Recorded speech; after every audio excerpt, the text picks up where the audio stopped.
પાંચ અંતરાયના પ્રકાર: જ્ઞાનાંતરાય, લાભાંતરાય, ભોગાંતરાય, ઉપભોગાંતરાય અને વીર્યાંતરાય.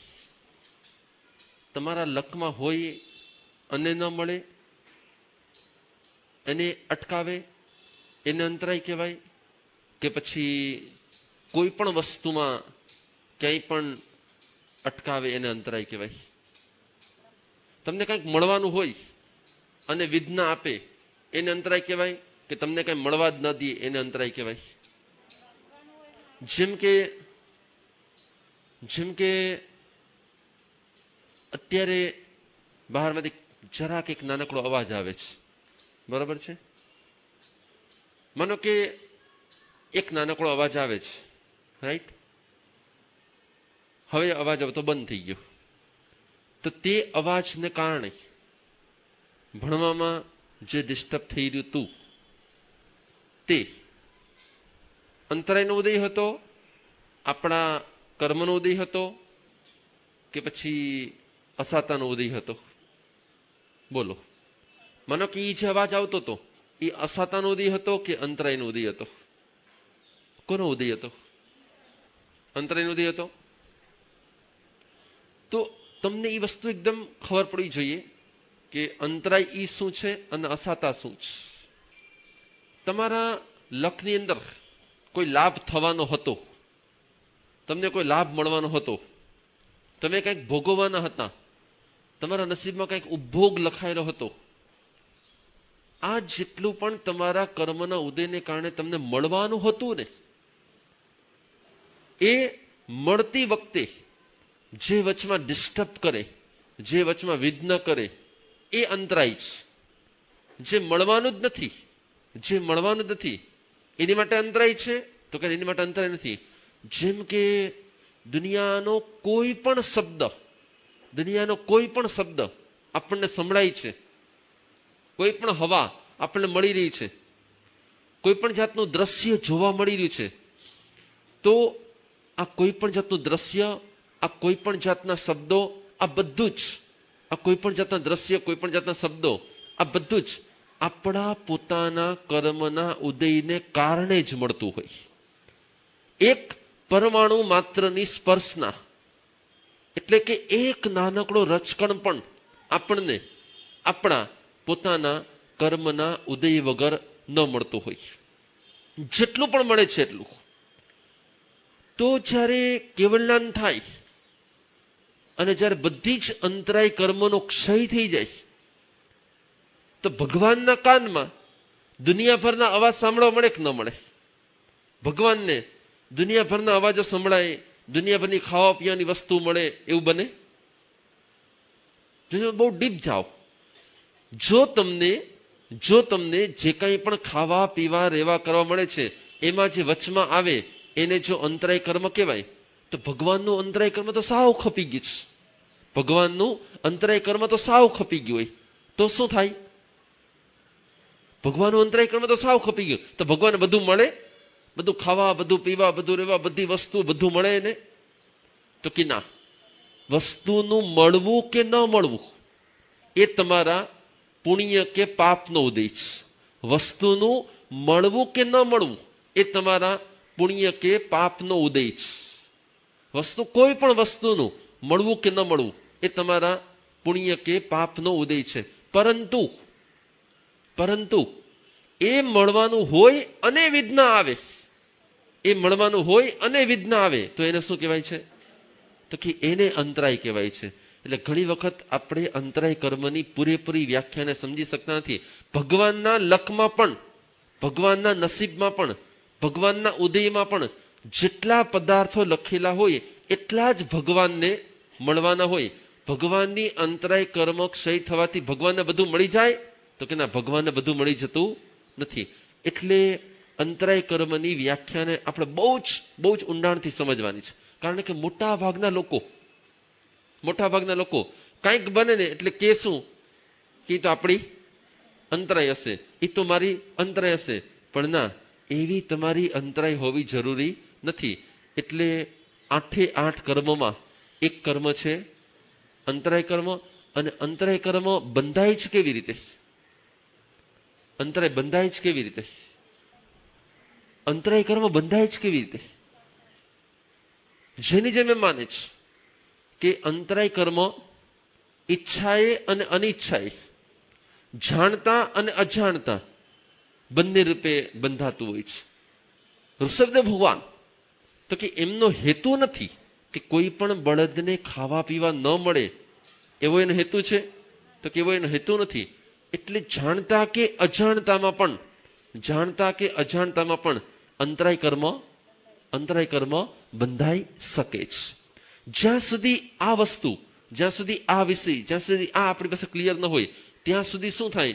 તો કે આપણે કોકને કહીએ તો જ અંતરાય બંધાય ને? તો કે ના, અજાણતામાં પણ અંતરાય તો બંધાઈ શકે છે. એટલે જેટલી સાવધાની વધારે હોય, અને સૌથી વધારે સાવધાની શેની માટે જોઈએ? અંતરાય કર્મ બંધાઈ ન જાય ને એની માટે સૌથી વધારે સાવધાની શેમાં જોઈએ? મનમાં જોઈએ, વચનમાં જોઈએ કે કાયામાં જોઈએ? મોટા ભાગની અંતરાય મનથી વધારે બંધાતી હોય, વચનથી વધારે બંધાતી હોય કે કાયાથી વધારે બંધાતી હોય? બોલો, મોટા ભાગની અંતરાય શેનાથી વધારે બંધાતી હોય? મનથી કે વચનથી? તો મોટા ભાગની અંતરાયો વચનથી વધારે બંધાતી હોય છે. મનથી પણ બંધાતી હોય, પણ વધારેમાં વધારે અંતરાય શેનાથી બંધાતી હોય છે? વચનથી બંધાતી હોય છે. જાણે અજાણે આપણા બોલાયેલા શબ્દો એ ક્યાંક કોકના સંબંધોમાં અંતરાય આપતું હોય, ક્યાંક કોકના વ્યવહારમાં અંતરાય આપતી હોય, ક્યાંક કોકને કંઈક પ્રાપ્ત થવાનું એમાં અંતરાય આપતી હોય, આપણને ખબર પણ ન હોય, પણ જાણે અજાણે અંતરાય બંધાયા વગર રહે જ નહીં. તો પછી માનો કે મેં અત્યારે એમ કીધું કે હવે 3:15 વાગી ગયા, આ લોકોને નો એન્ટ્રી, તો મને હવે આ ભણાવું છું અને એમાં એ લોકોને જે સાંભળવાનું છે એમાં મને અંતરાય લાગે કે ન લાગે? તો હવે માનો કે મેં એમને 10 મિનિટ માટે બહાર ઉભા રાખ્યા, તેમને બંધાય કે ન બંધાય? મને બંધાય કે ન બંધાય? બંધાય ને? તો કે અંતરાય આપવાની પાછળ જો એમને ભણવા નથી દેવા એ હેતુ હોય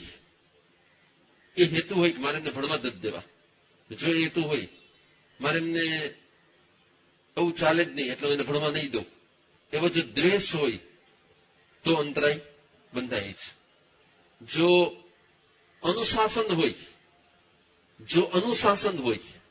જો શિસ્ત અને ડિસિપ્લિન માટે હોય તો એમાં પણ જો તમારી શુદ્ધ બુદ્ધિ હોય તો જ ન બંધાય.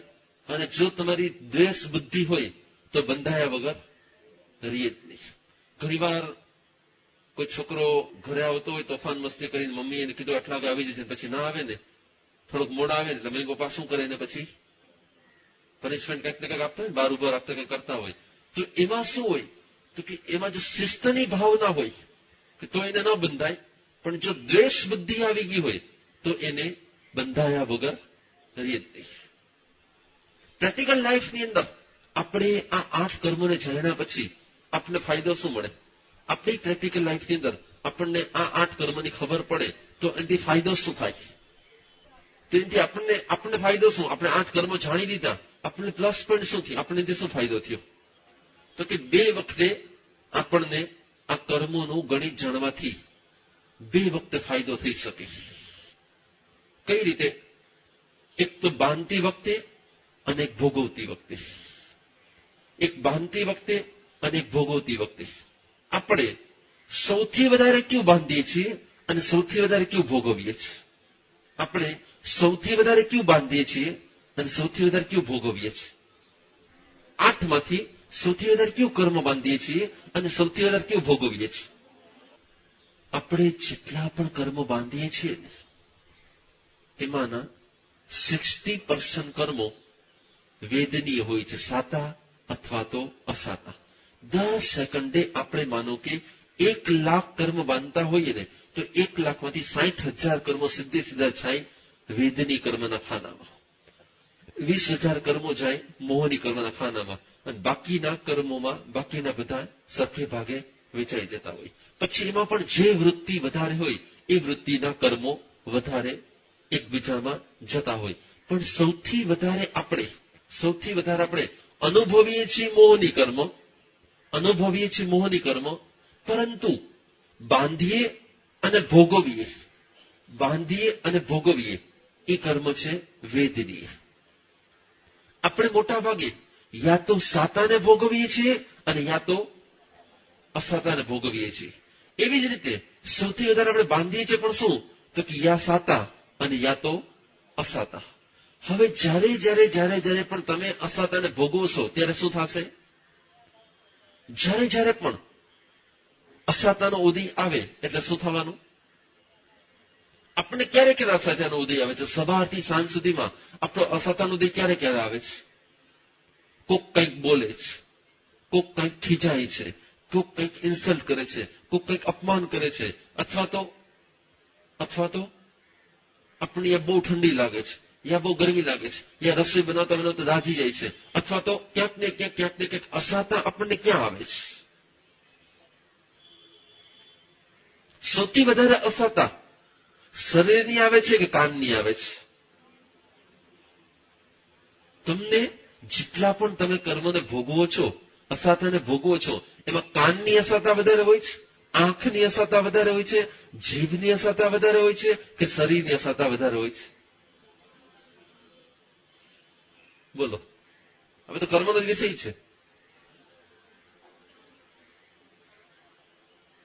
મોટા ભાગે જીવ અસાતા અનુભવે ને, ઠંડી લાગશે ને એટલી ઠંડીની ફીલ કરે, ગરમી લાગશે તો એટલી ઠીક છે, હા ગરમી થાય છે, પણ કોક કડવા શબ્દ કહેશે, કોક જરાક અપમાન કરશે, કોક જરાક તિરસ્કાર કરશે તો એકદમ તો અસાતાને ભોગવવાનું જ્યારે પણ બને ત્યારે આપણા મનમાં શું હોવું જોઈએ? અસાતાને ભોગવવાનું જ્યારે પણ બને ત્યારે આપણા મનમાં શું હોવું જોઈએ? તો કે એ સમયે આપણા અંદરમાંથી એલર્ટનેસ આવી જવી જોઈએ, એ શું જાગૃતિ કે આ મારું અસાતા વેદની કર્મ છે, તો જ મને સાંભળવા મળે. હમણાં એક ફેમિલી મારી પાસે હતું બપોરે, એ વાઈફ રડતી હતી કે મને બધા આમ કે છે, મને બધા આમ કે છે, મને બધા આમ કે છે, મને બધા આમ ખીજાય છે, મને બધા આમ કે છે. તો એના એ સમજાતા કે જ્યારે પણ આપણો અસાતા વેદનીય કર્મનો ઉદય હોય તો જ આપણું અપમાન થઈ શકે. નહીતર આપણે ગમે એટલી ભૂલ કરીએ, ગમે એટલું ખરાબ કરીએ, ગમે એટલું ખોટું કરીએ, ગમે એટલે આપણાથી તૂટી ફૂટી જાય, ગમે એવું આપણે થાય, જો આપણા અસાતા વેદની કર્મનો ઉદય ન હોય ને તો આપણને ક્યારેય કોઈ કઈ સંભળાવી શકે નહીં. અને જો અસાતા વેદની કર્મનો ઉદય હોય ને તો તમે ભૂલ કરો કે ન કરો, પણ તમારે ભોગવવી જ પડે. કોઈ તમારી પર આક્ષેપ કરે છે, કોઈ તમારી પર ઇન્સલ્ટ કરે છે, કોઈ તમારી પર આક્ષેપ કરે છે, તો એ આક્ષેપ પણ કોના ઉદયથી હોય? તમારી પર કોઈ ભયંકર કક્ષાનો આક્ષેપ કરે છે, તમે આવા છો, તમે આમ છો, તો એ આક્ષેપ જે તમારી પર નાખે છે, જેમ કે જે સમયે રાજાએ કીધું કે ઓલા મુનિને પકડીને એના આખા શરીરની ચામડી કાઢી નાખો, એની આખા શરીરની ચામડી કાઢી નાખો. કેમ? તો કે મને એમ લાગે છે કે એ બરોબર નથી, રાણીને એની માટે કંઈક છે. બરોબર? તો એ સમયે એની પર જે આક્ષેપ મૂકે છે એ મુનિનો શેનો ઉદય છે? તો કે મુનિનો પોતાનો અસાતાનો ઉદય છે. જો તમારો અસાતા વેદની કર્મનો ઉદય હોય ને, તો તમે ભૂલ કરો કે ન કરો તો પણ લોકો તમારું ટીકા કરશે, નિંદા કરશે, અપશબ્દો કહેશે, તમારું અપમાન કરશે, તમારો તિરસ્કાર કરશે, તમને જે કંઈ પણ. બરોબર છે? અને જો આપણો અસાતા વેદની કર્મનો ઉદય ન હોય તો તમે ગમે એ ભૂલ કરો, તમે ગમે એ કરતા હો, પણ શું થવાનું? એટલે હવે બીજી વાત, જૈન ધર્મી હોય એને દુઃખ વધારે આવે કે અન્ય ધર્મીઓ એને વધારે દુઃખ આવે? બોલો. જે જૈન લોકો હોય એને વધારે દુઃખ ભોગવવા પડે કે અજૈન લોકો એને વધારે દુઃખ ભોગવવા પડે? જૈન લોકો હોય એને વધારે દુઃખ ભોગવવા પડે કે અજૈનો એને ભોગવવા પડે? તો કે જે બાંધે એને ભોગવવા પડે. રાઈટ? પરંતુ એક નવો નિયમ આજે યાદ રાખો. જેનામાં સમ્યક દર્શન જેને પ્રાપ્ત કર્યું હોય, જેને પરમાત્માના ધર્મો પર શ્રદ્ધા હોય, જેને પરમાત્માના ધર્મમાં ભક્તિ હોય, ભાવ હોય, જેને પરમાત્માની ભક્તિ કરેલી હોય, જેને સમ્યક દર્શનને પ્રાપ્ત કરેલું હોય, એવી વ્યક્તિ કોઈ પણ કર્મને બાંધે ને, એટલે 48મી મિનિટે એનો ભોગવટો શરૂ થઈ જાય. 48મી મિનિટે એનો ભોગવટો શરૂ થઈ જાય. એટલે કે તેનો અબાધાકાલ કેટલી મિનિટનો હોય? એ કોઈ પણ કર્મ બાંધે એટલે તેનો અબાધાકાલ કેટલા સમયનો હોય? એટલે 48 મિનિટે એનું દુઃખ ભોગવવાનું કે સુખ ભોગવવાનું શરૂ થઈ જાય. જ્યારે અન્ય દર્શની હોય, અન્ય ધર્મી હોય, અથવા તો જેને ભગવાનના ધર્મ પર શ્રદ્ધા ન હોય, અથવા તો જે મિથ્યાત્વી હોય, જૈન દર્શનને જે નથી માનતો, અથવા તો દેવગુરુ ધર્મમાં જેની શ્રદ્ધા નથી અને જે મિથ્યાત્વી છે, એ જે કર્મ બાંધે ને, એ માનો કે એક સાગર પંનો બાંધે, એક કોળાકોળ સાગર, તો 1000 વર્ષ પછી ભોગવે. તો 1000 વર્ષ પછી એને દુઃખ આવે. અને જે સમ્યક દર્શની આત્મા હોય ને, એને દુઃખ ક્યારે આવી જાય? 48 મિનિટે. એટલે જે પરમાત્માના ધર્મનો આરાધક હોય એને એ ખરાબ કર્મ કરે ને તો પણ ઇન્સ્ટન્ટ ફળ મળે, અને સારું કર્મ કરે ને તો પણ ઇન્સ્ટન્ટ ફળ મળે. અને જે મિથ્યાત્વી હોય એ ખરાબ કર્મ કરે તો પણ વર્ષો પછી ભોગવવાનું આવે, અને સારું કર્મ કરે તો પણ. તો એનાથી થાય શું? જો હવે સમજવાનો પોઈન્ટ છે, એનાથી થાય શું કે આપણે એમ જોતા હોઈએ કે જે ધર્મ ધ્યાન બહુ કરતા હોય ને એને ક્યાંક ને ક્યાંક અસાતા આવી ગઈ હોય, અને ઓલા જલસા કરતા હોય. એટલે આપણામાં કહેવત પડી ગયું કે ધર્મીને વધારે દુઃખ ભોગવવા પડે છે, અથવા એને એ તો આટલા પાપ કરે છે તો કેટલા જલસા મારી છે, અને આપણે ધર્મ ધ્યાન કરવાવાળા કાંઈ નથી કરતા તો આપણે ભોગવવું પડે છે. પણ હવે તમે સમજો કે તમે જ્યારે એક વાર પણ શાક સુધાર્યું, એટલે તમારે તો લાખો વર્ષો સુધી અસાતા ભોગવી પડે એવા કર્મ બંધાઈ જશે. અને એ કર્મ પાછું ભોગવાને ક્યારે આવશે? તો કે 48 મિનિટે. 48 મિનિટથી તમારું ભોગવવાનું કર્મ પાછું ચાલુ થઈ જશે. જયારે એ શાક સુધારવાનું કામ ઓલાએ ક્યારે કર્યું? એને કર્યું અત્યારે, એને ભોગવવાનું ક્યારે છે? 1000 વર્ષ પછી. તો ત્યાં સુધીમાં એનો જન્મ આખો બદલાઈ ગયો છે. એટલે જે ધર્મ કરતા હોય ને એને ઓછામાં ઓછું પાપ કરવું જોઈએ અને વધારે વધારે પુણ્ય કરવું જોઈએ. જે ધર્મ કરતા હોય એને ઓછામાં ઓછું પાપ કરવું જોઈએ. શું કામ? તો કે પાપ જેટલું પણ કરશે ને એને કેટલી મિનિટમાં ભોગવવાનો વારો આવશે? તો કે 48 મિનિટથી એનો ભોગવટો શરૂ થઈ જશે. તો પછી જ્યારે પણ આપણે કોઈને પણ હેરાન કરશું, કોઈને પણ પરેશાન કરશું, તો 48 મિનિટે આપણી પરેશાની ચાલુ થયા વગર રહેશે જ નહીં. એટલે આપણે આ કર્મના ગણિતને સમજવાથી આપણી લાઈફમાં શું ફેરફાર આવવો જોઈએ? તમે 8 કર્મના વિષયને સમજવાથી આપણી લાઈફમાં શું ફેરફાર આવવો જોઈએ? તો તમારે 2 વસ્તુ યાદ રાખવાની છે. બંધ વખતે સાવધાની રાખવાની છે અને ઉદય વખતે ક્ષમતા રાખવાની છે. બંધ વખતે સાવધાની રાખવાની છે અને ઉદય વખતે ક્ષમતા રાખવાની છે. એટલે શું? એટલે શું? બંધ વખતે સાવધાની એટલે શું?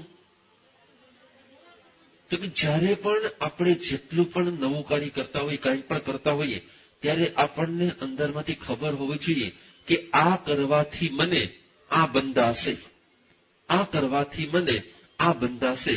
માનો કે તમે તમારા સંસારમાં છો, તમારી ફરજ પ્રમાણે તમારે શાક બનાવવું પડે, શાકને બરોબર રીતે બનાવવું પડે, સુયોગ્ય બનાવવું પડે, પણ બનાવ્યા પછી તમને યાદ રહેવું જોઈએ કે હું જે કંઈ પણ બનાવું છું, આખર તો જેમ કતલખાનામાં પ્રાણી કપાય એ હું રસોડાની અંદર શાકને કાપું છું.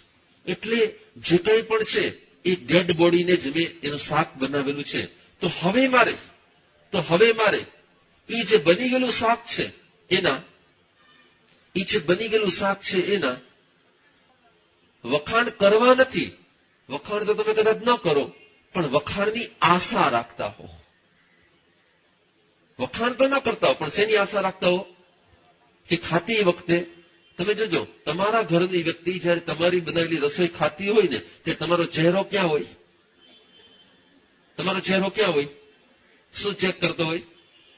સાચું કયો કે ખાવા વાળાનો ચહેરો બરોબર છે કે નહીં, એને બરોબર ભાવ્યું કે ન ભાવ્યું, એને બરોબર ગમ્યું કે ન ગમ્યું, બસ ત્યાં તમારે અટકવાનું છે. ત્યાં તમારે અટકવાનું. કારણ કે એ વૃત્તિ આવે કેમ? સામેવાળાનો ચહેરો ચેક કરવાની વૃત્તિ આવે કેમ? શું કામી થાય? તો કે આપણને આપણા અંદરમાંથી એક કદરની આશા હોય. શેની આશા હોય? કદરની એક આશા હોય કે હા, હું જે કામ કરું છું એની સામેવાળાનો હસતો ચહેરો જોઈ લીધો, હા બસ એને ગમ્યું છે, એટલે મેં મહેનત કરી. આપણે માનતા હોય કે આપણને સંતોષ મળે છે, આપણે માનતા કે આપણને સંતોષ મળે છે, પણ ખરેખર તો આપણો અહમ પોસાતો હોય છે. શું પોસાતો હોય? આપણે આપણી રસોઈ પરફેક્ટ બની છે ને એનો એક જાતનો શું હોય? તો કે એનો એક જાતનો અહમ પોસાતો હોય. શું પોસાતો હોય? આશા, કદરની આશા. તમને ખબર નથી કે શાક સુધારવાથી, શાક બનાવવાથી,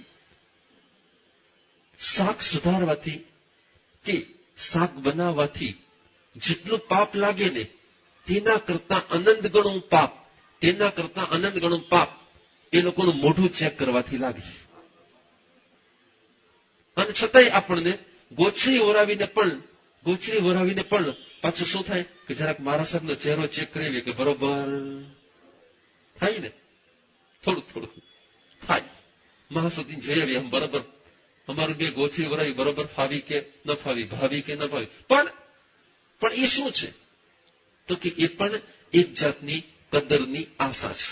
એ શું કામ આવે છે? તો કે આપણા હૈયામાં જે વેદના હોવી જોઈએ ને એ વેદના નથી. આપણા હૈયામાં જે કર્મ બંધાણું છે ને એની જે વેદના હોવી જોઈએ ને વેદના નથી. શેની વેદના નથી? તો કે આપણે આખર તો જે ઓલી જે ગાય કાપે છે એમ આપણે અહીંયા આ કાપીએ છીએ. બે સેમ વસ્તુ, કોઈ ફરક નથી. ભલે તમને દુઃખ લાગે, ભલે તમને વેદના થાય, ભલે તમને તકલીફ થાય, પણ તમને યાદ રહી જવાનું છે. મને ખબર છે આમ બોલીશ તો તમને યાદ રહેવાનું છે. પરંતુ એ યાદ રહેશે ને તો આવતીકાલે જયારે શાક સુધારાતું હશે ને ત્યારે હૈયું કાપશે, હાથ ધ્રુસશે, અને એ હાથ ધ્રુસશે ને તો તમારા અનંતા કર્મો બંધાતા. બંધ વખતે શું આવશે? તો કે બંધ વખતે સાવધાની આવશે. એવી જ રીતે જયારે વ્યક્તિ નાઈને બહાર નીકળે અને પછી એક તો એટલું બધું પાણી એને ઢોળી અને ગટરમાં ગયું છે, એટલું બધું સાબુ ગટરમાં ગયો છે, એટલે ગટરના કેટલાય જીવજંતુ બિચારા એકદમ તમારા સાબુના પાણીથી મરી ગયા છે. પરંતુ આપણે જેટલી વાર અરીસાની સામે ઉભા રહ્યા ને, બાથરૂમમાં નાઈને એ સાબુનું પાણી ગટરમાં જવાથી એ જેટલા જીવજંતુને વેદના થાય ને, એના જે કર્મ બંધાય ને એના કરતા પણ વધારે અનંત ગણા કર્મો જ્યારે તમે અરીસાની સામે ઉભા રહ્યા ને, ન સમજાણો હું શું કહેવા માંગુ છું, સમજે છે? એટલે ત્યાં તમને બંધાઈ ગયા. બસ બંધ વખતે સાવધાની એટલે શું? બંધ વખતે સાવધાની એટલે શું? તો કે આવા હજારો પ્રસંગો, આવી હજારો ઘટનાઓ, આવા અનેક પ્રસંગો તમારી લાઈફમાં બનતા હોય. એ ભાઈ પરમેશ્વર રડતા આવેલા, પણ ઉસગ્રમનો એક પ્રભાવ હોય છે, જ્યાં સંપૂર્ણપણે લાખ રૂપિયાના ખર્ચે ઓપરેશન કરવાની પરિસ્થિતિ હોય અને પછી પણ પગ રહેશે કે ગુમાવી દેવા પડશે એ નક્કી ન હોય. એમનો 20-21 વર્ષનો છોકરો છે. કેવડો? 20-21 વર્ષનો. અને ભાઈ પરમ દિવસે તો એટલા બધા રડતા હતા મારી પાસે કે આમ હું શું કરી શકું, હું બહુ તમને ઉસગ્રમ ગણવાનું કહી શકું. ગઈકાલે ઓપરેશન બધું જ ફાઇનલ થઈ ગયું હતું અને ઓપરેશન પર કરોડરજ્જુનું કરવાનું હતું. ત્યાંથી બધું ખોટું પડી ગયેલું હતું, એની હિસાબે નીચેનું બધું જ. પણ પરમાત્માની કૃપા હોય છે. એ ખાલી કહેવા માટે જ આવ્યા હતા કે ડોક્ટરે આજે કીધું કે કાલે ડિસ્ચાર્જ છે, ઓપરેશનની પણ જરૂર નથી અને છોકરો ચાલતો પણ થઈ ગયો છે એકદમ વ્યવસ્થિત. એટલે થાય શું? કર્મની શું અસર હોય જો આમાં સમજવાનું છે. થાય શું? માનો કે આ જ પ્રસંગ, આ જ ઘટના, આમાં શું થયું હોય? આ કોઈ મિરેકલ્સ હોય, આ કોઈ ચમત્કાર હોય? ના. આ થાય શું? તો કે જેમ પરમાત્માની ભક્તિ કરવામાં આવે ને એમ જો તમારા નિર્ધત કર્મો હોય, નિકાચિત નહીં પણ ક્યાં કર્મો? નિર્ધત. મેં તમને પેલા 2 કર્મો સમજાવ્યા છે, એક છે નિકાચિત અને એક છે. તો જો નિર્ધત કર્મ હોય ને તો શું થાય? નિર્ધત કર્મ જેમ ઉત્કૃષ્ટ પરમાત્માની ભક્તિ કરવામાં આવે, અંદરના એકદમ અહોભાવથી કરવામાં આવે, એકદમ તન્મય થઈને કરવામાં આવે, અને જો નિર્ધત કર્મ હોય તો એ કર્મમાં શું થવા લાગે? તમે કહો હવે શું થવા લાગે? ઉદ્વર્તન થાય, અપવર્તન થાય, સંક્રમણ થાય. શું થાય? શું પ્રદેશ ઉદય થાય, વિપાક ઉદય થાય શું? મેં તમને બહુ જ કલાકો સુધી આ વિષય ભણાવ્યો છે અને બહુ ડીપલી ભણાવ્યો છે. હવે તમને ખબર પડવી જ જોઈએ કે આમાં શું થાય. શું થાય બોલો? તો કે એના અસાતા વેદની કર્મ સંક્રમણ થઈ અને શું થવા લાગે? સાતા થવા લાગે. એટલે જે કર્મ અસાતા આપવાના હોય એ જ કર્મ શું આપવા લાગે? આને આપણે કોઈ જ મિરેકલ્સની દ્રષ્ટિ જોવું નથી. આપણે આને માટે શ્રદ્ધાના ભાવથી, એક ભક્તિના ભાવથી અને એક કર્મનું જે વિજ્ઞાન છે, કર્મનું જે સાયન્સ છે, એ સાયન્સની દ્રષ્ટિથી જોવું. અમારી પાસે રોજ આવા કિસ્સાઓ આવતા હોય છે, રોજ મારી પાસે આવતા હોય છે. એટલે હું તમને ખાલી એટલું જ કહું કે આપણી શ્રદ્ધા, આપણી ભક્તિ, આપણો ભાવ, આપણો દ્રઢ વિશ્વાસ અને સાથે સાથે આપણી પોઝિટિવ થિંકિંગ, આપણામાંથી નીકળતી પોઝિટિવ વાઇબ્રેશન્સ અને એનર્જી, એટલે ઓટોમેટિક કામ થયા વગર રહે જ નહીં. પણ થવાનું છે તો જ, જો આપણા કર્મ નિર્ધત હશે તો. ઘણીવાર શું થાય? આપણે બહુ શ્રદ્ધાથી માળા કરી પણ જો કામ ન થયું તો આપણે માળા કરી પણ કઈ થયું નહીં, એટલે આપણી શ્રદ્ધા ઘટશે.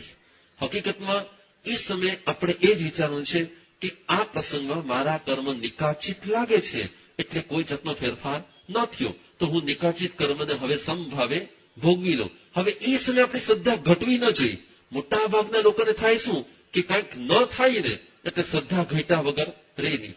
પરંતુ આપણને એ ખ્યાલ હોય છે કે કર્મના 2 પ્રકાર છે, એક નિર્ધત અને એક નિકાચિત, એક ટ્રાન્સફરેબલ અને એક નોન ટ્રાન્સફરેબલ. એક ફેરફાર કરી શકાય એવું અને એક ફેરફાર ન થઈ શકવું. જો ફેરફાર થઈ શકે એવા કર્મ હશે તો એમાં ફેરફાર થયા વગર રહેશે જ નહીં. અને જો ફેરફાર નહીં થવા વાળા કર્મ હશે તો તમે ચાહે પરમાત્માની ભક્તિ કરો કે ખુદ પોતે પરમાત્મા હોય તો પણ કાંઈ ફરક પડવાળો છે જ નહીં. આપણે મેઇન વાત ચાલતી હતી કે બંધ વખતે સાવધાની અને ઉદય વખતે ક્ષમતા. ઉદય વખતે ક્ષમતા. પરંતુ એ ક્ષમતા કેવી હોવી જોઈએ? એ ક્ષમતા કેવી હોવી જોઈએ? માનો કે એનો અસાતાનો ઉદય થયો તો હું ખાલી ક્ષમતા, બસ મારા ક્ષમતા રાખે એમ વિચાર ના. એ સમયે એને પુરુષાર્થ કરવાનો છે, પણ પુરુષાર્થની સાથે ક્ષમતા રાખવાની છે. પોતાના પુરુષાર્થની સાથે પોતાની અસતા વેદનીને દૂર કરવા માટે ભલે પુરુષાર્થ કરે, પણ એ પુરુષાર્થમાં શું હોવી જોઈએ? ક્ષમતા હોવી જોઈએ. પણ ત્યાં જ આપણી કચાશ હોય છે. આપણને માનો કે એક ડોક્ટરની દવાથી બરોબર ન થાય ને, એટલે આપણે ડોક્ટરને બદનામ કર્યા વગર રહીએ નહીં. આપણે હોસ્પિટલને પણ બદનામ કર્યા વગર રહી નહીં. એ ડોક્ટર પાસે ગયા તો આપણે એનાથી ફરક પડ્યો નહીં, એટલે અમે તો હવે ક્યાં લઈ જઈએ છીએ? પણ એ ડોક્ટરથી ફરક ના પડ્યો કે તમારા કર્મનો ઉદય હતો? એ ડોક્ટરથી ફરક ના પડ્યો કે તમારા કર્મનો ઉદય હતો? પણ આપણે કોની પર આક્ષેપ કરશું? એટલે ઉદય વખતે શું રાખવાની છે? આપણે ઉદય વખતે શું રાખવાની છે? તો કે જીવનના દરેક પ્રસંગોમાં, દરેકે દરેક પ્રસંગમાં, માનો કે તમે કોઈ નવા કપડા લીધા, નવી સાડી લીધી કે નવા કપડા લીધા, અને લીધા પછી એકાદી વાર ધોયા, અને માનો કે કંઈક થયું એવું, અને કપડા ફાટ્યા કે કંઈ પણ થયું, કે બગડી ગયા કે કંઈ થયું, એટલે તરત આપણે જયારે પહેરશું ત્યારે શું કરશું? આને સાહેબ આપણને આવું પધરાવી દીધું છે, શબ્દ એવો. તો ખરેખર એને પધરાવી દીધું છે કે તમારા પણ અસાતાનો ઉદય છે? એને પધરાવી દીધું છે કે તમારા અસાતાનો ઉદય છે? તો કે તમારા પણ જો અસાતા વેદની કર્મનો ઉદય ન હોય ને, તો તમે જે લેતા હો ને એ જ સમય તમને લેવાનું મન જ ન થાય. પણ તમારા અસાતાનો ઉદય હોય ને, માટે જ તમને તે પદાર્થ, તે વસ્તુ લેવાનું મન થાય. એટલે બે શબ્દો યાદ રાખવાના છે. કયા શબ્દ? બંધ વખતે સાવધાની અને ઉદય વખતે ક્ષમતા. જો આ બે જેને આવડે ને એનું નામ જૈન. આ બે જેને આવડતું હોય ને એનું નામ જૈન. આ બે ન આવડતા હોય ને એ જૈન હોય જ ન શકે. આ બે જેને ન આવડતું ને જૈન હોય જ ન શકે. કેમ? તો કે માનો કે અમે ત્યાં ગયા હતા ને, તો પછી માતાજીને પગે લાગ્યા ને પછી માતાજી આમ કીધું એટલે બધું આમ થઈ ગયું. તો માતાજીને આમ કહેવાથી એમ કઈ થાય ખરું? માતાજીને કહેવાથી એમ કઈ થાય ખરું? શેનાથી થાય? આપણે ખબર હોવી છે કે કર્મનું જો સંક્રમણ થયું હશે તો જ આમ થયું હશે. મારા સાહેબ પાસે ગયા નામ થઈ ગયું, કે નમ્રમની પાસે ગયા નામ થઈ ગયું. નમ્રમની કે થોડી કઈ ભગવાન છે કે કરી શકવાના છે? બહુ સમજજો કે આપણી શ્રદ્ધા કયા પ્રકારની હોવી જોઈએ. આપણી શ્રદ્ધા કયા પ્રકારની હોવી જોઈએ કે એ વ્યક્તિ કાંઈ જ નથી કરી શકવાના, પરંતુ આપણો પોઝિટિવ ભાવ, આપણી શ્રદ્ધા, એને કારણે કર્મોમાં જે ફેરફાર થાય, અને એ કર્મના ફેરફારને કારણે ચેન્જ આવવાનું છે. પરંતુ હંમેશાને માટે આપણને આ ખ્યાલ ન હોય, એટલે આપણે ક્યાંક ને ક્યાંક શ્રદ્ધાની જગ્યાએ અંધશ્રદ્ધામાં ગયા વગર રહીએ નહીં. અને અંધશ્રદ્ધામાં પણ આપણે એટલા બધા ઓતપ્રોત થઈ જઈએ, પછી આપણને છેલ્લી ઘડીએ રિયલાઇઝ થાય કે આ તો બહુ ખોટું થઈ ગયું. લાઈફમાં આખા દિવસમાં તમારે ક્યારે સાવધાની રાખવી પડે. જે મેં તમને એક પોઈન્ટ આપ્યો કે જ્યારે રસોઈ બનાવતી વખતે પણ સાવધાની, પણ બનાવ્યા પછી પીરસતી વખતે સૌથી વધારે સાવધાની. એમ આખા દિવસે બીજે ક્યાં સાવધાની રાખવી પડે એમ છે. સમયે સાવધાની તો રાખવાની છે, પણ છતાંય સવિશેષ એવા કેટલા પ્રસંગ છે કે એમાં આપણે ખાસ સાવધાન રાખવાની જરૂર છે. તો બહેનોએ સૌથી વધારે સાવધાની રાખવા જેવી હોય ને, તો બે બહેનો જયારે મળે ને ત્યારે. કેમ કે તમને ખબર નથી કે મોટા ભાગે મૂંગા પ્રાણી વધારે જોવા મળે કે બોલતા પ્રાણી વધારે જોવા મળે?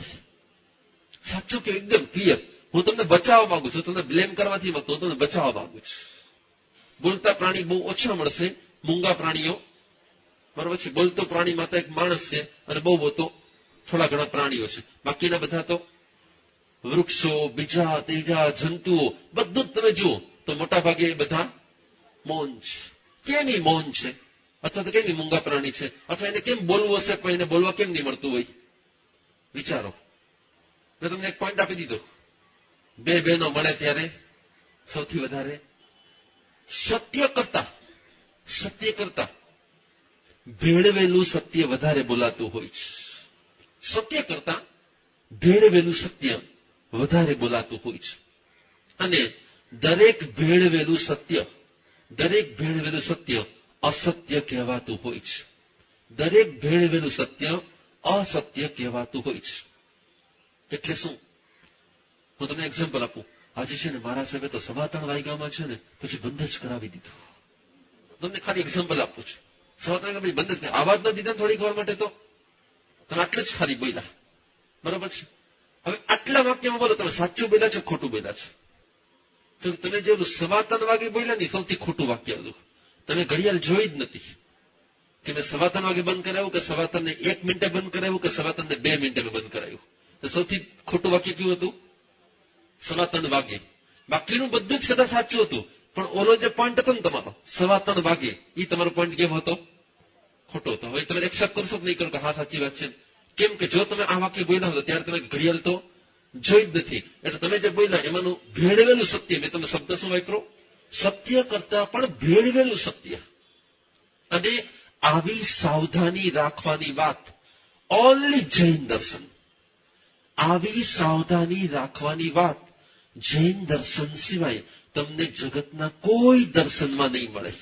આપણે એટલા લકી છીએ, આપણે એટલા સૌભાગ્યવાન છીએ, આપણે એટલા બધા આપણી પર પરમાત્માએ કૃપા કરી છે કે આટલી નાનકડી વાતમાં પાપ ન બંધાય ને, એની માટે ભગવાને આપણને જાગૃતિનો એક સંદેશ આપ્યો છે.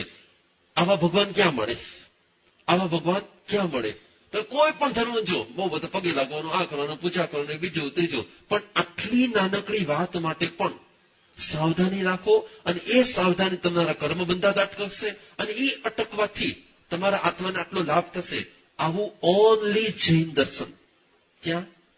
એટલે આપણે બીજા દર્શનને નાના નથી માનતા, ખરાબ નથી માનતા, પરંતુ આપણને પરમાત્મા પ્રત્યે એક વાક્ય સાંભળતા ભગવાનની આ એક વાણીને સાંભળતા ભગવાનની આ એક વાતને સાંભળતા અંતરમાંથી અનંતો અહોભાવ પ્રગટ થવો જોઈએ. કેટલો? અંતરમાંથી અનંતો અહોભાવ કે હે ભગવાન, તારો ધર્મ મળ્યો છે તો એક નાનકડી વાત માટે. કેમ કે તમને ખબર નથી કે તમે જેવું બોલ્યા ને કે આજે તો 3:15 વાગે બંધ કરી દીધું તું, એટલે ભવિષ્યના અંતો ક્રોડ સાગરો પમ સુધી તમને જીભ ન મળે ને એવા કર્મ બંધાય. કેટલા સાગરો પમ સુધી? અંતો ક્રોડ એટલે કે 1 કરોડથી થોડુંક ઓછું ગુણ્યા 1 કરોડ સાગરો પમ સુધી તમને જીભ ન મળે ને એવા કર્મ બંધાય. એટલે એક વાર આત્મા વનસ્પતિમાં જાય ને, એક વાર આત્મા વનસ્પતિમાં જન્મ લે ને, એટલે વનસ્પતિમાં મરે, જન્મ મરે, કેટલા સમય સુધી? તો ભગવાન કહે છે કે એક સાથે અનંતા વર્ષો સુધી. કેટલા વર્ષો સુધી? લાખો, કરોડો, અબજો નહીં, પણ અનંતા વર્ષો સુધી. પછી અનંત વર્ષ પછી એને બહાર નીકળવા મળે. તો એવું એને શું પાપ કર્યું? તો ખાલી એટલું જ કે 3:15 વાગે. કેટલું? તો કે 3:15 વાગે, એટલું જ પાપ ખાલી. અને એટલા કડા પાપ માત્રથી, કેમ કે ભગવાનની દ્રષ્ટિએ કોઈ પણ પાપ નથી નાનું, નથી નમાલું. કોઈ પણ ધર્મ નથી નાનો, નથી નમાલો, નથી નકામો. યાદ રહી ગયું સૂત્ર? શું સૂત્ર? સૌથી વધારે બહેનોએ આખા દિવસો સાવધાની ક્યાં રાખવા જેવી છે? 2 બહેનો ભેગા થાય ત્યારે. બરોબર? હવે આવું વિચાર, આખા દિવસો બીજે તમે ક્યાં પાપ સૌથી વધારે કરો છો? જેમ રસોઈમાં, બરોબર છે, જેમ સ્નાનમાં, જેમ 2 બહેનો મળે ત્યારે. એવી રીતે કેમ કે કર્મોનું ગણિત સમજવાથી ફાયદો શું છે? કર્મોનું ગણિત આપણને જો એ સાવધાની આવશે તો કર્મનું ગણિત સમજીએ એ સાર્થક છે. નહીં તો નોલેજ વધે, કોડિયા વધે, અને પ્રકાશ જ ન હોય તો કામનું શું છે? બોલો. મોટાભાગના બહેનો એમ માનતા હોય છે કે અમારી કાંઈ પડી, બોલો, અમારી કાંઈ પડી નથી. હોય મોટાભાગનો સાંજનો સમય હોય ને, જ્યાં સુધી તમે એકલા હો કે તમે ઘર પૂરતા હો ત્યાં અંદર, જેવા તમારા સ્વામીનાથ આવે ને એટલે તમારો સાવધાનીનો સમય ચાલુ થવાનો છે. એટલે તમારો સાવધાનીનો સમય શરૂ થવાનો છે. તમને અંદરમાંથી બેલ વાગવી જોઈએ. ક્યારે 2 જણા મળો ને ત્યારે, બરાબર? શાક લેવા જાઓ ત્યારે, શાક પીરસો એટલે રસોઈ પીરસો ત્યારે. એવી જ રીતે સાંજનો જે સમય હોય ને એ સમય બરોબર તમારી માટે સાવધાનીનો સમય છે. શું કામ? યા તો તમે કોઈક ડિમાન્ડ કરી હોય, કંઈક વસ્તુ માટે ડિમાન્ડ કરી હોય, કંઈક લાવવાનું કીધું હોય, અને સામેવાળા ભૂલી ગયા હોય. એક અથવા તો તમારી કંઈક આખા દિવસે જે કંઈક બન્યું હોય એની ઘણી બધી વરાળ ભેગી થઈ હોય, એટલે કુકરને સીટી વગાડવાની વાત હોય, એટલે સીટી વાગતી હોય ત્યારે શું થાય કે ઘણી બધી વધારે પણ વગાડવી જોઈએ. એના ઠીક છે, તમારે બધું કહેવું પડતું હોય, પણ દરેક વખતે આખા દિવસનો એક રિપોર્ટિંગ થતું હોય. મોટા ભાગના ઘરોમાં આજ આમ થયું, પછી આમ થયું, પછી આમ થયું, પછી આમ થયું, આવું કંઈક ને કંઈક ચાલતું હોય. મેં એવું સાંભળ્યું છે એટલે મને અમને ઘણા બધા ભાઈઓ કહેતા હોય સાંજે ઘરે જઈને આખા દિવસનું એમાં ભેળસેળીઓ વધારે હોય કે ચોખ્ખું વધારે હોય? એમાં ચોખ્ખું વધારે હોય કે ભેળસેળીઓ વધારે હોય? હા, તમે વિચારો એ સમયે જે કર્મ બંધાતા હશે એ કેવા હશે? તો કે એ સમય પણ જે કર્મ બંધાતા હશે એમાં તમે નોર્મલ પરિસ્થિતિ કરતા પણ યા તો એકદમ ઉત્તેજિત હશો, યા તો એકદમ ઉદ્વેગમાં હશો, યા એકદમ આવેગમાં હશો. ભગવાન કહે છે જે સમયે આત્મા નોર્મલ સંજોગોમાં હોય છે ને ત્યારે નિર્ધત કર્મને બાંધે છે, અને જ્યારે હાર્ટબીટ્સ વધતી હોય ને એવા કોઈ પણ સંજોગોમાં એ નિકાચિત કર્મ બાંધે છે. જ્યારે તમારી હાર્ટબીટ્સ નોર્મલ હોય ને ત્યારે તમે જેટલા કર્મ બંધો છો ને નિર્ધત છે, અને જ્યારે તમારી હાર્ટબીટ્સ વધતી ઊંચી નીચે થતી હોય ને ત્યારે સમજો હવે તમારા જે કર્મ બંધાઈ રહ્યા છે ને એ નિકાચિત છે. એકદમ ક્લિયર. સૌથી વધારે દૂર કરવા જેવું કર્મ કયું છે? સૌથી વધારે દૂર કરવા જેવું કર્મ કયું છે? મોહની કર્મને સૌથી વધારે દૂર કરવા જેવું છે. સૌથી વધારે ભોગવવું પડે એવું કર્મ કયું છે? તો કે વેદનીય. સૌથી વધારે બંધાય છે કર્મ કયું છે? તો કે પણ વેદનીય છે. પણ સૌથી વધારે દૂર કરવા જેવું કર્મ મોહનીય. મોહની કર્મ દૂર કેવી રીતે થાય? મોહની કર્મ દૂર કેવી રીતે થાય? તો કે જેટલો જ્ઞાતા દ્રષ્ટા ભાવ વધારે, જેટલો જ્ઞાતા દ્રષ્ટા ભાવ વધારે એટલું મોહનીય કર્મ ઘટે. જ્ઞાતા દ્રષ્ટા ભાવ એટલે શું? જ્ઞાતા દ્રષ્ટા ભાવ એટલે શું? તો કે જેટલી સંસારથી અલિપ્તતા વધારે, જેટલી સંસારથી અલિપ્તતા વધારે એટલું મોહની કર્મ ઘટે, અને જેટલી સંસારની આસક્તિ વધારે એટલું મોહની કર્મ વધારે. ભગવાને 4 પ્રકારની સંજ્ઞા બતાવી છે: આહાર, ભય, મૈથુન અને પરિગ્રહ. આહાર, ભય, મૈથુન અને પરિગ્રહ. બેનમાં સૌથી વધારે કઈ હોય? તો કે ભય અને પરિગ્રહ. આ બે છે ને બહેનોમાં વધારે હોય. ડર અને, જોકે હવે જમાનો ઊંધો થઈ ગયો છે, ડર ભાઈઓમાં વધી ગયો છે. અને નહીં બોલો, ડર કોના વધારે, ભાઈઓમાં કે બહેનોમાં? ડરતા કોણ હોય? બહેનો વધારે ડરતા હોય, ભાઈઓ વધારે ડરતા હોય? બહેનો વધારે ડરતા, બરોબર. તો ભય કઈ વાતમાં? તો કે તમારે ભય વખતે સૌથી વધારે સાવધાની રાખવા જેવી છે, અને પરિગ્રહ વખતે સૌથી વધારે સાવધાની રાખવા જેવી છે. પરિગ્રહ વખતે સાવધાની શું હોય? પરિગ્રહ વખતે સાવધાની શું હોય? કે મોટા ભાગે કંઈક પોતાનું રહીએ, કંઈક મને મળી જાય, આ મારું જ રહીએ, આવી વૃત્તિ જ્યારે પણ જાગે ને ત્યારે અંદરમાંથી એલર્ટ થવાની જરૂર છે. જેને તમે મેળવવા માંગતા હો ને એ હંમેશાને માટે એ સમય કયું કર્મ બંધાય? જેટલું પણ તમે મેળવવા માંગતા હો ને એ સમય તમે કયું કર્મ બંધાય? મોહની બંધાય? બોલો, કાંઈક પણ તમે મેળવવા માંગો છો ને ત્યાં તમે સૌથી વધારે કયું કર્મ બંધાય? મોહને કારણે તમે મેળવવા માંગો છો, પણ બંધાય કયું કર્મ? મોહને કારણે તમે કાંઈક મેળવવા માંગો છો, બરોબર છે, પરંતુ ત્યારે બંધાય કયું કર્મ? મેં એક દાખલો આપેલો હતો કે ઓલી બ્રાહ્મણીને એકેય દીકરા નતા, અને નિસંતાન હોવાને કારણે એને સતત એમ હતું મને કોઈ દીકરો નથી. એટલે એ જ્યાં જાય તે બસ નાનકડા છોકરા જોઈ એટલે રમાડે કરે આ તે, અને સતત એના મનમાં થાય મને કોઈ દીકરો નથી. છેલ્લી કોઈક મહાસની પાસે ગયા કે મને તમે કઈક એવું આપો જે નથી મારે તે દીકરો થાય. મહાસની કે અમારી પાસે એવું કઈ ન હોય તો દીક્ષા લઈ લે. છેલ્લી દીક્ષા લઈ લે છે. દીક્ષા લીધા પછી પણ ગામ આખાના છોકરા ભેગા કરે, રમાડે, નવડાવે, સાચવે, સંભાળે. એના ગુરુએ કીધું ભાઈ આપણે આત્માના કલ્યાણ માટે નીકળ્યા છીએ, આપણે આવું બધું ન કરી શકાય. પોલી રહી જ ન શકતી, એટલે છેલ્લે એ એકલી થઈ જાય છે, એકલા માસની થઈ જાય. પછી તો આખા ગામના છોકરાને ભેગા કરે, કોકને નવડાવે ને કોકને કપડાં પહેરાવે, કોકને આંજણ કરે ને કોકને રમકડા આપે ને આખા ગામમાંથી વોરી આવે, બધી વસ્તુ ચોકલેટ ખવડાવે, આ ખવડાવે ને મજા કરાવે બધા છોકરાઓને. પરિણામે શું થયું કે આગમમાં આવે છે કે ઈ ત્યાંથી મૃત્યુ પામી અને ફરી પાછી કોઈ બ્રાહ્મણને ત્યાં જન્મ લે છે, કોઈ બ્રાહ્મણને ત્યાં દીકરી રૂપે જન્મ લે છે. અને જેવી એ દીકરી 16 વર્ષની થાય છે એટલે એના મા બાપ એના લગ્ન કરી દે છે. જ્યાં લગ્ન કરીને જાય ત્યાં ગયા જન્મથી એની ઝંખના શું હતી? છોકરાની.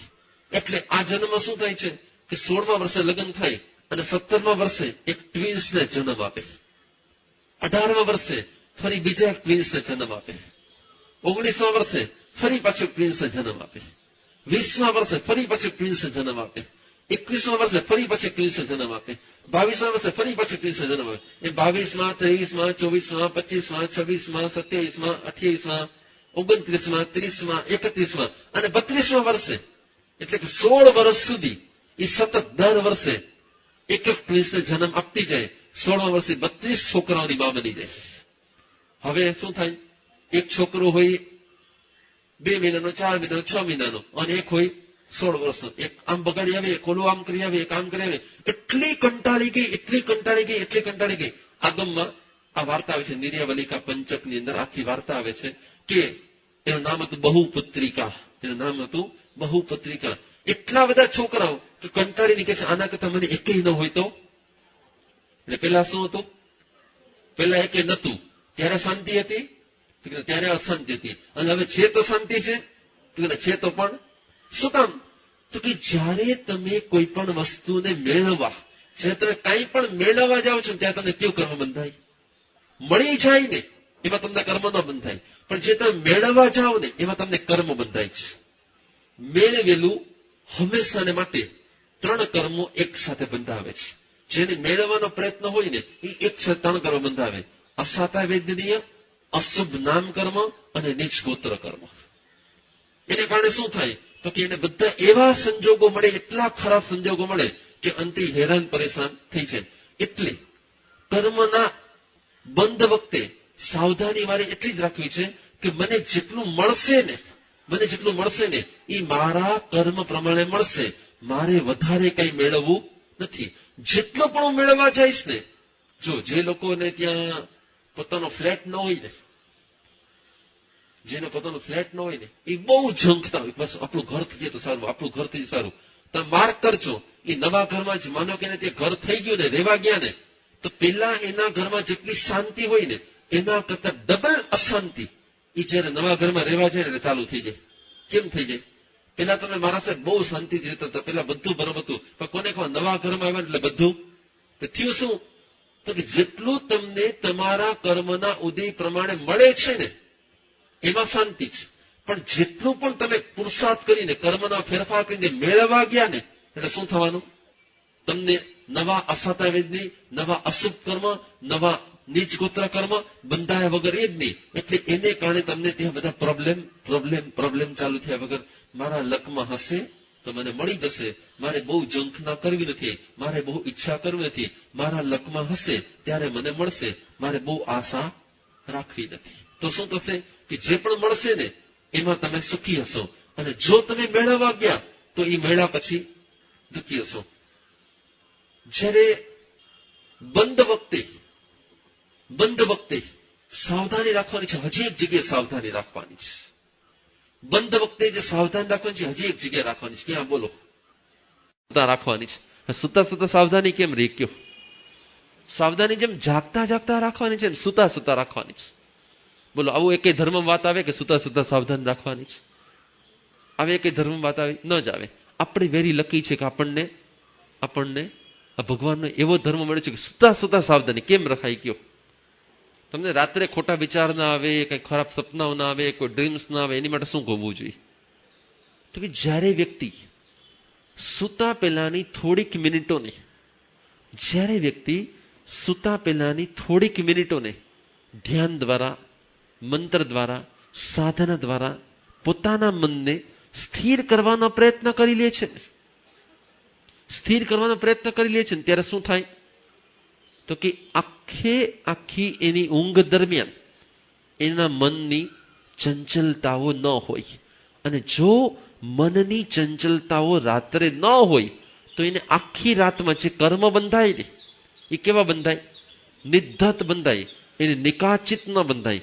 અને નિકાચિત ન બંધાય તો એ કર્મોથી પણ બચી જાય. એટલે જો આખી રાત કર્મથી બચવું હોય તો શું કરવું પડશે? આપણે માત્ર બસ આપણે કીધું છે કે રાત્રે સુતા પહેલા કૌશક કરાય નૌકામાં દગડીને સુઈ જવાય એટલે આપણે કરીશું. ના, જો તમારો હેતુ શુદ્ધ થઈ જાય અને તમારું વિઝન ક્લિયર કે ના મારે પેલા મારા મનના બધા જ વિચારોને શાંત કરી અને પછી શું છે, મારે રાત્રે કે કર્મ બંધવા નથી, આવા પ્રકારનો દ્રઢ સંકલ્પ હોય અને પછી જો તમે સાધના કરીને સુતા હો તો શું થાય? એટલે આપણું લક્ષ્ય, આપણું ધ્યેય ચોખ્ખું હોવું જોઈએ કે હું આ કારણથી મારે એકદમ મનને શાંત પાડવું છે. ને તો શું થશે કે રૂટીન થઈ જશે કે 5 નૌકાર મંત્ર કે 8 નૌકાર મંત્ર કે 9 નૌકાર મંત્ર એક આવશ્યક રામ કે અમે સુઈ જઈએ છીએ. ના, એ રૂટીન થઈ ગયું. જ્યારે પણ રૂટીન કાંઈ થાય ને એટલે એની અસર ઘટી જાય. જ્યારે રૂટીન કાંઈ થાય ને અસર ઘટી, ત્યારે જો સાવધાની હોય ને તો એની અસર વધી જાય. તો ત્યારે શું કરવું જોઈએ? રાત્રે સુતા તમારે કર્મ ન બાંધવા દેવા હોય તો શું કરવું જોઈએ? અમે તો મારા સાહેબ એડવા થાયકા પાયકા પથારી પડી, ક્યાંય ખબર હોતી નથી ક્યારે નૌકારમાં તો શું ગણ્યું ન ગણ્યું. અને અડધા એવા છે મારા સાહેબ પથારીમાં પડ્યા પછી કેટલી વાર અડધી કલાક, 1.5 કલાક થાય ત્યારે માંડ 2 ટાઈપના લોકો મળશે વધારે. કાં તો પડતા વેત ઊંઘ આવી જાય છે એવા, અને યા તો ઊંઘ જ નથી આવતી એવા.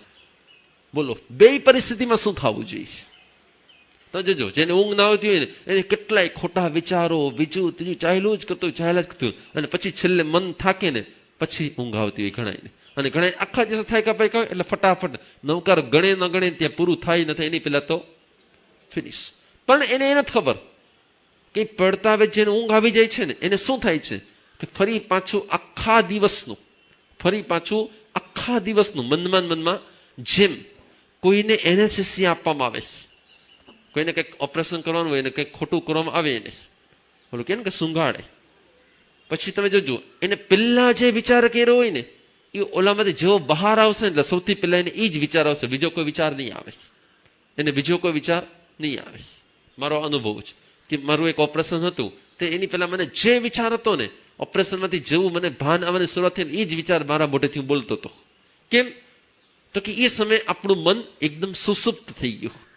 તો સુતા પહેલા જેટલા વિચારો આખા દિવસ દરમિયાન જે થયા હોય ને એ જ રિપીટ ક્યારે થવાના હોય? ઊંઘમાં આવવાના હોય. એટલે આખા દિવસમાં જે જોયું હોય ને એનું સપનું વ્યક્તિને વધારે આવતું હોય, એ વસ્તુ કે વ્યક્તિનું. તો એ ના આવવા દેવું હોય એની માટે શું કરવું જોઈએ? વિચાર્યું છે ક્યારે? સાચું કયો? એવું થશે બીજું કઈ? થોડા દિવસ માટે બધી અસર રહેશે. હમણાં ચાતુર્માસ પૂરું થશે ને, અમે થોડા દિવસ રહ્યા છે, જેવું પૂરું થશે ને એટલે બધું પાછું ધીરે ધીરે. કેમ એવું?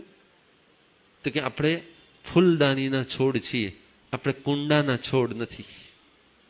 કુંડાનું છોડ હોય ને એ ઉગતું જ રહીએ, અને ફૂલદાનીના છોડ 2, 4, 5 દિવસ સુધી એકદમ ખીલેલા લાગે, પછી ધીરે ધીરે. શું ફરક હોય બેમાં? ફૂલદાનીના છોડમાં ને કુંડાના છોડમાં ફરક શું હોય? તો કે એકની પાસે મૂળિયા હોય અને એક મૂળિયા વગરનું હોય. એકની પાસે મૂળિયા હોય ને એકની પાસે મૂળિયા જ ન હોય. જે મૂળિયા વગર ના હોય એ થોડા દિવસ રહીને પછી પાછા સાવ કર્મા જાય, અને જે મૂળિયા વાળા હોય ને જ્યારે પાણી મળે એટલે એ વિકસ્યા કરે. મેઇન વાત હતી કે આપણે સુતા પણ જો પાપથી બચવું હોય તો શું કરવું પડે? તો કે સુતા પહેલા આપણે નિર્વિચાર સ્થિતિ લાવવી જોઈએ. નિર્વિચાર સ્થિતિ એટલે શું? તો કે જેમ આપણે ધ્યાન કરીએ ને એમ વિચારોમાંથી મુક્ત થઈ આપણું ધ્યાન શ્વાસ ઉપર લાવવાનું. આપણે જે શ્વાસ લઈએ છીએ, જે મુક્ત કરીએ છીએ એની પર આપણું ધ્યાન લાવવાનું કે શ્વાસ લેવાય છે, મુક્ત થાય છે, લેવાય છે, મુક્ત થાય છે. એટલે શ્વાસ પ્રત્યે છે ને આપણે રાગ પણ ન હોય અને શ્વાસ પ્રત્યે આપણને દ્વેષ પણ ન હોય. એને આપણે લેતા હોવા છતાં પણ, એને આપણે ભોગવતા હોવા છતાં પણ આપણને એના પ્રત્યે રાગ પણ નથી, દ્વેષ પણ નથી, કે આપણે એનો પરિગ્રહ પણ કરતા નથી. આપણે લઈએ છીએ તો પરિગ્રહ કરીએ છીએ તો ના, આપણે એને પાછું તરત જ છોડી દઈએ છીએ. એટલે ભોગવતા હોવા છતાં પણ નથી રાગ, નથી દ્વેષ કે નથી એનો આપણે પરિગ્રહ કરતા. જેવું શ્વાસ પર ધ્યાન જાય ને એટલે આપણને બાકીના બધા જ વિચારો શું થવા લાગશે? શું થવા લાગશે?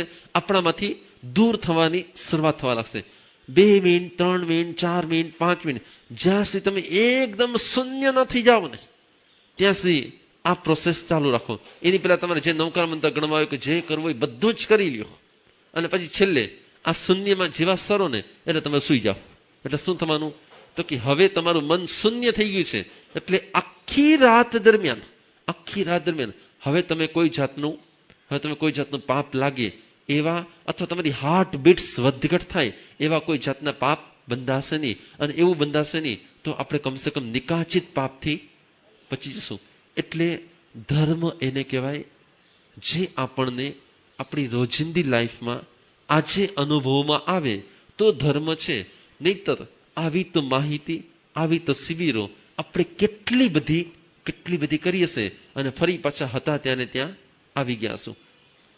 જ્યારે આપણે આકસ્મિક ઘટનાથી બચી જઈએ ત્યારે આપણે બોલીએ છીએ કે વડીલોના પુણ્ય આડા આવ્યા. વડીલોના પુણ્ય કે પાપની અસર આપણને થાય કે ન થાય? કશી જ ન થાય. દરેક આત્મા સ્વતંત્ર છે. દરેકના કર્મ દરેકને ભોગવવાના છે. દરેકના પુણ્ય ને પાપ પોતાને ભોગવવાના છે. એટલે પણ હા, આ વાક્ય આવે છે શેમાંથી? તો કે આના દ્વારા આપણે એના પ્રત્યે એક વિનયનો, એક બહુમાનનો, એક આદરનો ભાવ વ્યક્ત કરવા માટે, જેનાથી આપણને બચી ગયાનો અહમ ન આવે. આપણે બચી ગયા, જો આપણે કાંઈ ન થયું એવો કોઈ અહમ ન આવે, એ અહમને તોડવા માટે આપણે વડીલોને આવી રીતે આગળ રાખીએ છીએ. સામુદાયિક કર્મ જે બાંધે છે એ તો ભોગવે જ છે, પરંતુ એની આસપાસમાં જે હોય ને એના પણ કર્મોનું સંક્રમણ કરી નાખે એટલે એને પણ અસાતા ભોગવવી પડે. એટલે માનો કે એક સુનામી આવ્યું અને એ સુનામીને કારણે 10,000 લોકોના સામુદાયિક કર્મો હતા, તો એ લોકોનો તો ભોગ લેવાય જ ગયો. પરંતુ એની સાથે સાથે બીજા 500 જણા એવા હતા જેના એ કર્મો નહોતા, પરંતુ એની સાથે હોવાને કારણે ભગવાન એ બતાવ્યું છે કે કર્મના ઉદયમાં દ્રવ્ય, ક્ષેત્ર, કાળ, ભાવ અને ભવ, આ 5ની અસર થાય છે. તો એ ક્ષેત્રમાં હતા એટલે તમારા સાતાવેદની કર્મ પણ સંક્રમણ થઈ અને અસાતા થઈ ગયા. તમારા બીજા કર્મો પણ અશુભ કર્મ થઈ ગયા. એટલે સુનામીએ એને પણ ભોગ લઈ લીધો અને એને પણ સાથે સાથે ભોગવવું પડ્યું. સામુદાયિક કર્મ ન હોવા છતાં પણ એની પાસે હોવાને કારણે પણ એને અસર થઈ શકે. જેમ ભગવાનની પાસે રહીએ તો મારની, મરકીની, રોગની, શોકની, દુઃખની, દારિદ્રની, કેમ તો ભગવાનના પુણ્ય એટલા જોરદાર હોય કે એ પુણ્યની અસર નીચે આવવાથી બાકીના અસાતા વેદની કર્મ સાતામાં ટ્રાન્સફર થઈ જાય. એટલે એમ કહેવાય કે નાવની વચ્ચે એક પુણ્યવાન બેઠો હોય ને તો ગમે એવું વાવાઝોડું થાય ને તોય નાવ ડૂબે નહીં. અને નાવમાં જો એક પાપી બેઠો હોય તો ગમે એટલા પુણ્યવાન હોય તોય, તો કે એકના કર્મો બીજાને અસર આવી રીતે કરી શકે પણ કોઈ આડા ન આવી શકે. દરેકના પોતાના કર્મ છે. એને આવવાનું મન કેમ ન થતું એમ કહો છો ને તમે? દરેકના પોતાના કર્મો છે, એની સાથે સાથે પોતાના વિચારો પણ છે. અને ઘણીવાર એવું પણ હોય કે જ્યાં સુધી ઋણાનુબંધ ન જાગે ને ત્યાં સુધી પણ આવવાનું મન ન થાય. અમે એવા કેટલાય આત્માને જોયેલા છે જે કોઈ દિવસ ધર્મક્ષેત્રમાં ના આવતા હોય ને, પણ અચાનક અમે એની ઘરે પગલા કરવા ગયા હોય ને અને પછી એવો રંગ લાગે કે એના મધર ફાધર પણ કે અમારા છોકરા કે અમારી છોકરી કોઈ દિવસ આવતા નતા, આ કેમ આટલા બધા આવે છે? તો એ હોય શું? તો કે એનો ગયા જન્મનો એક ઋણાનુબંધ હોય. એટલે એ ઋણાનુબંધના કારણે એની ભક્તિ, એનો પ્રેમ, એનો ભાવ, એની લાગણી એ ખેંચાયા જ કરતી હોય અને એ વ્યક્તિ એનાથી પણ ધર્મના માર્ગે વળી જતો હોય. ભગવાને ધર્મ ક્ષેત્રમાં વળવા માટેના આવા અનેક કારણો આપ્યા છે કે આને કારણે પણ એ ધર્મ ક્ષેત્રમાં વળી શકે. જ્યારે તમારા ઘરની વ્યક્તિ, તમે જૈન કુળના હોવા છતાં પણ એને આવવાનું મન નથી થતું, ત્યારે તમારી માત્ર એક પ્રેરણા હોય, પ્રેશર ન હોવું જોઈએ. તમારી પ્રેરણા હોય કે આમ પ્રોગ્રામ છે, તમને અનુકૂળતા હોય તો લાભ લ્યો. ના આવવાનું છે ને તારે આવવાનું છે ને તું આવ ને આવું કોઈ પ્રેશર ધર્મના ક્ષેત્રમાં ક્યારેય ન કરે, પણ ટ્રીક વપરાય. મેં તમને એક દાખલો આપેલો હતો કે રાજા પાપી હતો, ભયંકર હત્યારો હતો, અને સારથી શું કરે છે તો કે ગુરુને કેસી સ્વામીને વિનંતી કરી આવે છે, તમે મારા નગરમાં પધારો. અરે પણ તારા નગરનો રાજા બહુ ખરાબ છે, તમે પધારો તો ખરા, ઓટોમેટિક તમે પધારશો એટલે પરિવર્તન આવશે, હું એને લઈ આવીશ તમારી પાસે.